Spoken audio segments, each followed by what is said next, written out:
আল্লাহ বলেন ওয়াকানা হাক্কান আলাইনা নাসরুল মুমিনিন।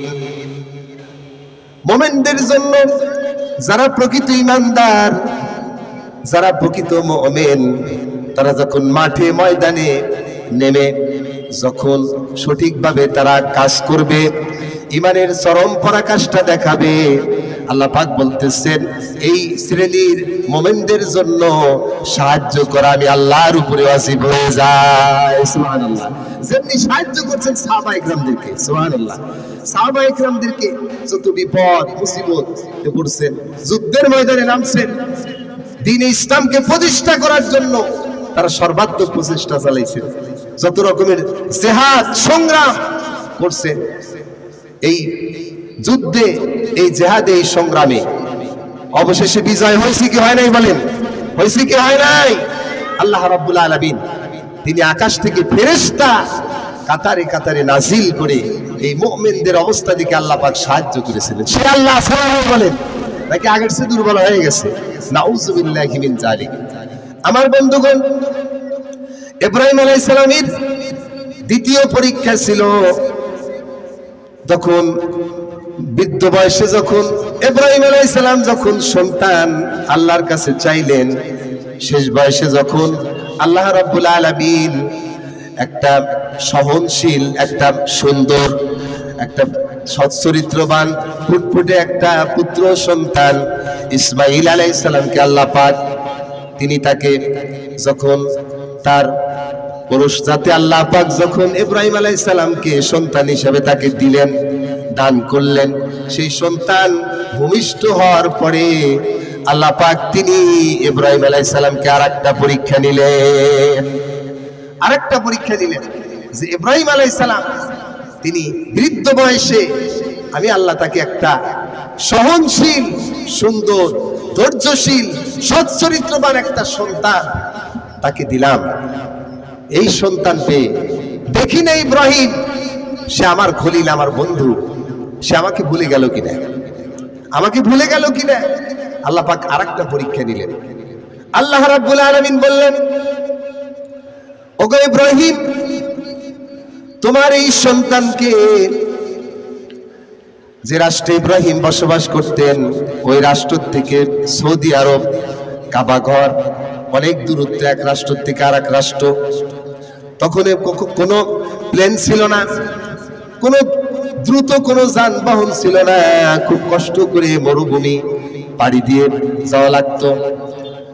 আমার বন্ধুগণ, ইব্রাহিম আলাইহিস সালাম আল্লাহর হুকুমে যখন তার স্ত্রী এবং তার নবজাতক সন্তানকে যখন সেই ইরাক থেকে নিয়ে যখন সৌদি আরবের সেই মরুভূমির দেশে, সেখানে কাবা শরীফ এখন যেমন অবস্থা, এখন যেমন সেখানে অবস্থা বিরাজ করছে, কাবা শরীফ এখন যেমন সুন্দর তখন এরকম ছিল না। ওখানে ছিল এরকম ঝোড় জঙ্গল। সেই অনেক বছর, প্রায় ৪,৫০০ বছর আগের ঘটনা। তখন ইব্রাহিম আলাইহিস সালামের দ্বিতীয় পরীক্ষা ছিল, আল্লাহর হুকুম হইল যে আপনি আপনার সন্তানকে নিয়ে সেই কাবা শরীফের পাশে রেখে আসেন। ইব্রাহিম আলাইহিস সালাম কিছু খেজুর, এক মশক পানি নিলেন, তার স্ত্রী হযরত হাজেরা আলাইহিস সালামকে নিলেন এবং তার তেনার শিশু নবজাতক ইসমাঈল আলাইহিস সালামকে নিলেন। ইসমাঈল আলাইহিস সালামকে এবং তার স্ত্রীকে নিয়ে অনেক কষ্ট করে, অনেক দিন সময় ব্যয় করে যখন ছুটলেন সৌদি আরবের মক্কা নামক স্থানে, কাবা শরীফের পাশে ইব্রাহিম আলাইহিস সালাম তার পরিবারের একটি অংশকে যখন সেখানে রেখে আল্লাহর কাছে দোয়া করলেন, রব্বানা ইন্নী আসকানতু মিন যুররিয়াতি বিওয়াদিন গায়রি যী যারইন ইনদা বাইতিকাল মুহাররম। বলেন আল্লাহু আকবার, সরি বলেন আল্লাহু আকবার। ইব্রাহিম আলাইহিস সালাম আল্লাহ পাককে বলতেছেন আকাশের দিকে তাকিয়ে, রব্বানা, হে আমাদের রব, ইন্নী আসকানতু মিন যুররিয়াতি, আমার এক পরিবারের একটা অংশ, আমার একটা পরিবারের একটা অংশ তোমার হুকুমে তোমার পবিত্র ঘরের পাশে রেখে গেলাম। রব্বানা ইন্নী আসকানতু মিন যুররিয়াতি বিওয়াদিন গায়রি জি যারইন ইনদা বাইতিকাল মুহাররম, তোমার এই পবিত্র ঘরের কাছে, সম্মানিত ঘরের কাছে আমার পরিবারের একটা অংশ রেখে গেলাম। এই কথা বলে যখন ইব্রাহিম আলাইহিস সালাম তাদের রেখে যখন পিছন দিকে ছুটছে, রওনা দিছে, হযরতে হাজের আলাইহিস সালাম তখন বারবার তার স্বামী ইব্রাহিম আলাইহিস সালামকে জিজ্ঞেস করলেন, ওকে ইব্রাহিম, কি অপরাধ করেছি? আপনারা বিরক্ত হচ্ছেন নাকি? কি অপরাধ করছি? আমাদের দোষ কি?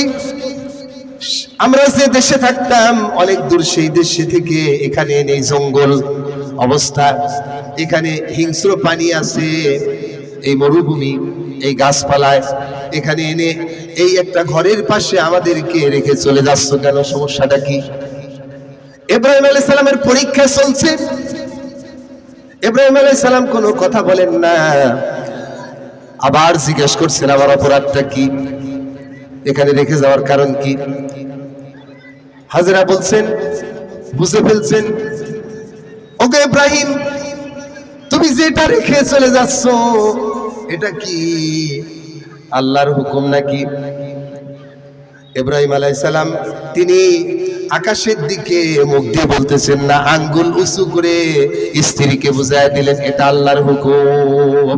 সুবহানাল্লাহ বললেন না, এটা আল্লাহর হুকুম। এবার দেখুন, পয়গম্বর যেমন তার সন্তানও তেমন হয়, তার স্ত্রীরাও তেমনই হয়।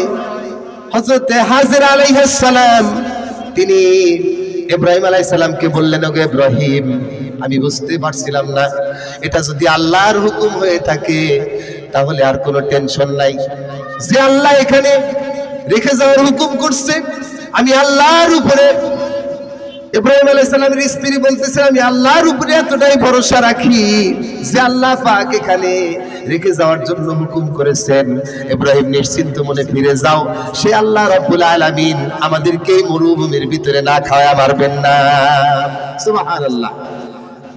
আমার বন্ধুগণ, হযরতে ইব্রাহিম আলাইহিস সালাম যখন দ্বিতীয় পরীক্ষা শুরু করে দিলেন, তার সন্তানকে, তার স্ত্রীকে, পরিবারের একটা অংশকে সেখানে রেখে এসে যখন দোয়া করে আসলেন, রব্বুল আলামিন, পরিবারের একটা অংশ এখানে রেখে গেলাম, তুমি এদেরকে তোমার পক্ষ থেকে রিজিক দিও, ফলমূল দ্বারা রিজিক দিও।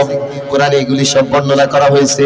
আমার বন্ধুগণ, ইব্রাহিম আলাইহিস সালাম চলে আসলেন, এক মশক পানি, কয়েকটি খেজুর রেখে আসছিলেন, এটা পুরাতে আর টাইম লাগে নাই। খেজুর শেষ হয়ে গেল, পানিও শেষ হয়ে গেল, মরুভূমি, সেখানে তো টিউবওয়েল নাই, সেখানে পানির ব্যবস্থা খুব সংকীর্ণ। হযরত হাজেরা আলাইহিস সালাম তার খাওয়াও পুরা গেল, তার স্তনে দুধও ফুরায় গেল।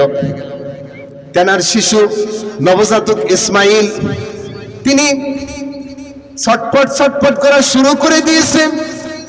হযরত ইসমাইল আলাইহিস সালামের কান্নাকাটি দেখে দুধ দিতে পারতেছেন না। হযরতে হাজেরা আলাইহিস সালাম তিনি সাফা পাহাড়ের উপরে, মরিচিকার মতো দেখা যায়, পানি পানি দেখা যায়, সেখানে ছুটলেন আর ইসমাইল আলাইহিস সালামের দিকে তাকাইলেন যে কোন হিংস্র পানি এসে তাকে থাবা মেরে নিয়ে যায় কিনা। আবার সেখানে গিয়ে দেখলেন পানি মিশা, পানির ভ্রান্ত জল, এখানে পানি নাই। আবার মারোয়া পাহাড়ে দৌড়াইলেন, আবার সাফা পাহাড়ে আসলেন, আবার মারোয়া পাহাড়ে আসলেন, 7টা দৌড় মেরেছিলেন, 7টা চক্কর মেরেছিলেন। দ্বিতীয় পরীক্ষা ইব্রাহিম আলাইহিস সালাম যখন দিয়েছিলেন, তখনকার ঘটনা, আল্লাহ রাব্বুল আলামিন তার এই বান্দির এই দৌড়াদৌড়িটা, সাফা এবং মারোয়া পাহাড়ের মাঝে এই দৌড়াদৌড়িটা আল্লাহ পাক এত পছন্দ করেছিলেন। রব্বুল আলামিন পরবর্তীতে যখন এই হজের যখন কার্যাবলী শুরু হলো, হজে তখন এই সাফা মারোয়ার মাঝে সাই করা মুসলমানদের জন্য, হজ যাত্রীদের জন্য ওয়াজিব করে দিলেন। সুবহানাল্লাহ। তাহলে ইব্রাহিম আলাইহিস সালামের প্রথম পরীক্ষা ছিল আগুনের পরীক্ষা। ইব্রাহিম পাস না ফেল, সবাইকে বলতে হবে পাস না ফেল, পাস। দ্বিতীয় পরীক্ষা ছিল নবজাতক সন্তানকে কাবা শরীফের পাশে রেখে আসা। তৃতীয় পরীক্ষা ছিল এই সন্তান যখন 12 বা 13 বছর বয়স, যখন চোখে যখন আকর্ষণ করে, হযরতে ইব্রাহিম আলাইহিস সালামকে তৃতীয় পরীক্ষা নিলেন। পরীক্ষাটা হলো আল্লাহ পাক রব্বুল আলামিন তিনি দেখলেন ইব্রাহিমের এই সন্তান তার সাথে সহযোগিতা করতে পারে, সফরে গেলে ব্যাগ টানতে পারে। ইব্রাহিম আলাইহিস সালাম এই সন্তানকে পেয়ে আমি রবকে ভুলে গেল নাকি।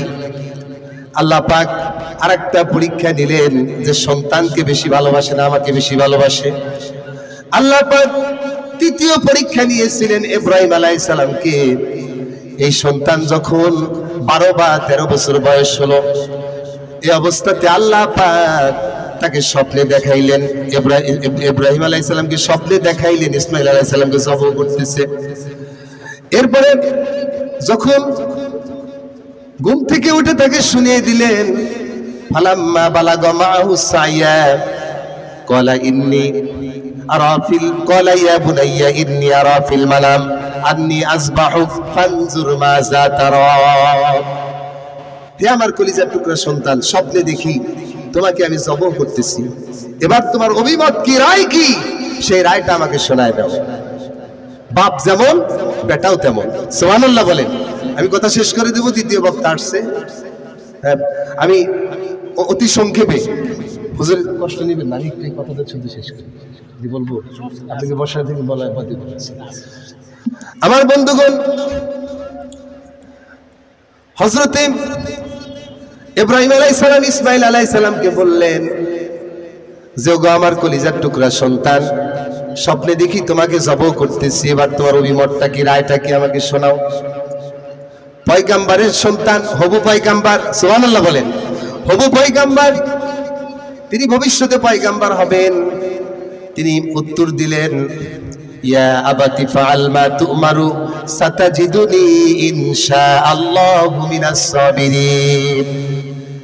হে আমার সম্মানিত পিতা, স্বপ্নে আপনাকে যে আদেশ করা হয়েছে আপনি সে আদেশই বাস্তবায়ন করুন, নিশ্চয় আমাকে আপনি ধৈর্যশীলদের একজন পাবেন। এরপরে আপনারা এই ঘটনা প্রতি বছর শোনেন, আমি আর সেটা বলতে চাই না। যখন ইব্রাহিম আলাইহিস সালাম ইসমাঈল আলাইহিস সালামকে কুরবানি করার জন্য কুরবান গাহে গিয়ে, সংক্ষিপ্ত করে বলছি, যখন প্রস্তুতি নিয়েছিলেন, এই যে পরীক্ষার চরম পরাকাষ্ঠা দেখাইছিলেন, ইব্রাহিম আলাইহিস সালাম সন্তানকে কুরবানি করতেছিলেন, আর ইসমাঈল আলাইহিস সালাম নিজের জীবনটাকে কুরবানি করে আল্লাহকে খুশি করার জন্য বাপ এবং বেটা যখন উভয়ই আল্লাহর জন্য আল্লাহর হুকুমের সামনে যখন আনুগত্য স্বীকার করে যখন স্যালেন্ডার করেছিলেন, ইসমাঈল আলাইহিস সালাম জানেন না ছুরির তল থেকে রেহাই পাবো কিনা। আল্লাহ পাকের উদ্দেশ্য ছিল ইসমাঈল কুরবানি হোক, এটা উদ্দেশ্য ছিল না। আল্লাহ রাব্বুল আলামিন পরীক্ষা করতেছিলেন। এই পরীক্ষায় যখন তারা চূড়ান্ত পর্যায়ে দেখালো, আল্লাহ পাক তাদেরকে বাঁচিয়ে দিলেন, সুবহানাল্লাহ বলেন, বাঁচিয়ে দিলেন, আর জান্নাত থেকে দুম্বা এনে দিলেন, সেটা কুরবানি হলো। সেই কুরবানি আমরা প্রতি বছর করি, সুবহানাল্লাহ, কুরবানি করি। তাহলে ইব্রাহিম আলাইহিস সালামকে আল্লাহ রাব্বুল আলামিন 3টা পরীক্ষা নিলেন। প্রথম পরীক্ষা ছিল আগুনের কঠিন পরীক্ষা, দ্বিতীয় পরীক্ষা ছিল নবজাতক সন্তান আল্লাহর ঘরের পাশে রেখে যাওয়া, তৃতীয় পরীক্ষা ছিল এই সন্তানকে কুরবানি দেওয়া। 3টা পরীক্ষায় যখন ইব্রাহিম আলাইহিস সালাম যখন পাশ করলেন, আল্লাহ রাব্বুল আলামিন বললেন, ক্বালা ইন্নী জাইলুকা লিন-নাসি ইমামা। ওগো ইব্রাহিম, আমি তোমার প্রতি এতটাই খুশি হয়েছি, এতটাই রাজি হয়েছি। ইব্রাহিম, তুমি পরীক্ষায় পাশ করেছো, আমি খুশি হয়ে তোমাকে মানব জাতির জন্য ইমাম বানাবো, নেতা বানাবো, সুবহানাল্লাহ। আমাদের মুসলিম মিল্লাতের পিতা ইব্রাহিম আলাইহিস সালাম। মুসলিম মিল্লাতের পিতা কে? ইব্রাহিম আলাইহিস সালাম। আল্লাহ রাব্বুল আলামিন তিনি বলতেছেন, মিল্লাত আবিকুম ইব্রাহিম, মুসলিম মিল্লাতের পিতা হতেছেন ইব্রাহিম আলাইহিস সালাম। হুয়া সাম্মাকুমুল মুসলিমিন, আর তিনি তোমাদেরকে মুসলমান হিসেবে নাম রাখছেন, মুসলিম হিসেবে। যেরকম সুবহানাল্লাহ, আমরা যে মুসলমান, আমরা যে মুসলিম, আমরা যে আত্মসমর্পণকারী, এই নাম আল্লাহ রাখেন নাই, এই নাম রাখছেন হযরত ইব্রাহিম আলাইহিস সালাম। কেমনে মুসলিম হতে হয় নিজে তার জীবনে প্র্যাকটিক্যাল দেখিয়ে দিয়েছেন এবং একটা জাতি গঠন করেছিলেন তিনি। সম্মানিত হাজিরিন, এজন্য আসুন, সর্বোপরি কথা হলো যে আয়াতে কারিমা আপনাদের সামনে সূরাতুল আনকাবুতের যে আয়াত পড়ে আলোচনা শুরু করছিলাম, অনেক কথা ছিল, অনেক ঘটনা ছিল, যে ঘটনাগুলো আমাদের জন্য শিক্ষা। আমি বলতে পারলাম না, আলোচনা অসমাপ্ত থাকলো। যদি আবার আল্লাহ কোনোদিন কবুল করেন, আপনাদের সামনে সেই অসমাপ্ত আলোচনা থেকে শুরু করে আপনাদেরকে আলোচনা সমাপ্ত করার জন্য চেষ্টা করব। আল্লাহ পাক তৌফিক দিন, বলেন আমিন।